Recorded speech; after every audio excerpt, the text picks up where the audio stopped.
Right, continuing with the test review for the Year 13 applied test. This is question number 6, and it's to do with vectors. So we need to look at the three forces acting on a point and calculate the values of A and B. So looking at the diagram, we can see that P is acted on by the three forces, and because they're in equilibrium, all of the I's and all of the J's, when added together, must equal 0. And so we can just quickly, comparing the I's, that gives us -2 plus 6 plus A equals 0. And so therefore A must equal -4. So we can say that A must equal -4. And by using the same process to find the B value, we're going to compare the J coefficients. That gets us 9 minus 4 plus B equals 0, because it's in equilibrium, therefore B equals -5.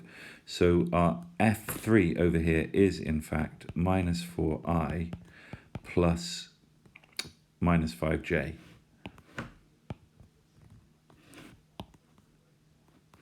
So -5J. Okay, on to part B. We need to find the magnitude of force R, which is created when the F2 is removed. So this force up here disappears, which gives us a new resultant force somewhat like this. Okay, and we need to calculate the magnitude of that force. To calculate the magnitude, we need to first calculate what R is itself, and that's really quite straightforward. The I coefficient will be given by adding the I's together, so that's -4 add 6, we'll get 2I. And we can do the same thing to get the J coefficient.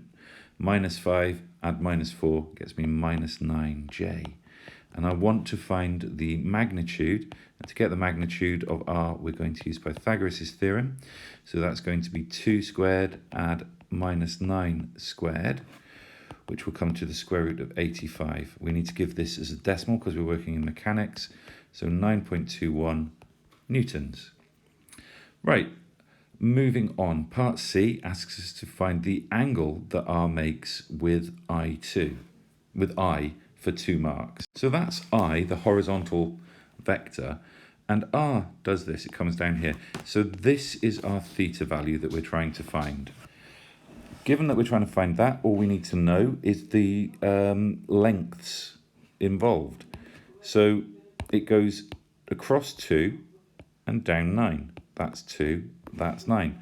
The angle it makes then, tan theta, will be opposite over adjacent. So that'll be 9 over 2.